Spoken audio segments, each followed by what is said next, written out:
Hello mga kapamilya, narito po ang inyong lingkod upang ako po ay magbahagi po ng aking update dito sa pinakaabangan po ng lahat, ang FPJ's Batang Quiapo, dahil nga po simula na po talaga ng paghihiganti nitong si Tanggol.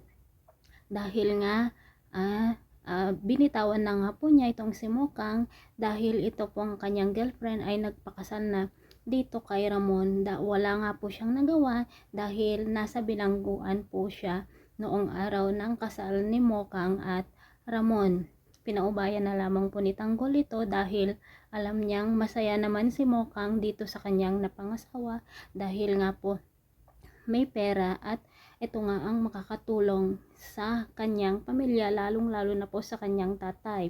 Samantala doon naman po sa bilangguan ay talagang itong si Tanggol po ay labas-pasok dahil nga po ito ang uutusan ng mga warden upang sa ganun nga po ay huliin ang mga masasamang tao na nagkalat sa buong Maynila. At ang queen nga po sa bilangguan ay walang iba kundi itong si Bubbles, at ito nga po ang magiging partner ni Tanggol na para supuin ang mga masasamang tao na nagkalat sa buong Maynila, lalong lalo na po sa Quiapo. At sa unang pagkikita pa nga lamang ni Tanggol at Bubbles ay talagang tumibok na po ang puso nitong si Bubbles dito kay Tanggol.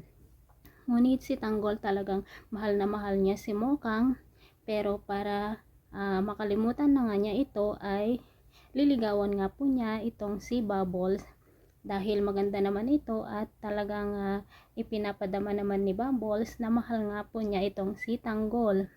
Ngunit mayroon naman pong isang naghahari-harian doon sa bilangguan na kung saan ito ay si Bong na matagal na nga pong nagkakagusto dito kay Bubbles.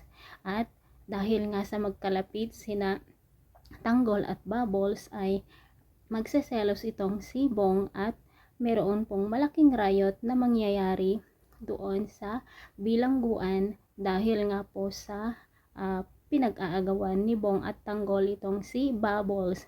O diba mga kapuso? So guys, abangan po natin ang dalawa na ito na si Bubbles at Tanggol na magkasama na labas-pasok sa bilangguan at talaga namang gagawin nila ang lahat nang sa ganun nga po ay magiging tahimik ang Quiapo para mahuli nga po nila ang mga nagkalat na masasamang tao. Samantala, ito naman pong si Marites ay tuluyan na nga niyang natuklasan na matagal na pong niloloko.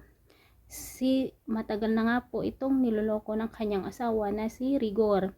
Kung kaya't ang kerida nitong si Rigor ay pupuntahan nitong si Marites at talaga naman pong sasabunutan nito at sasamahan naman po ni Lola Tinding itong si Marites nang sa ganun nga po ay pagsabihan nila ang kerida ni Rigor. Samantala magugulat naman po si Marites dahil nga pupunta si Tanggol doon sa kanilang bahay at maliligayahan nga rin ito dahil nga mayayakap na niyang muli ang kanyang anak na si Tanggol. Samantala doon naman po sa bahay nila Ramon, malalaman na nga po niya na si David ay hindi niya tunay na anak at malalaman na rin niya ang matagal ng panluloko ni Olga sa kanya. So guys, abangan po natin ang kapanapanabik na ganap dito sa FPJ's Batang Quiapo. Bye bye!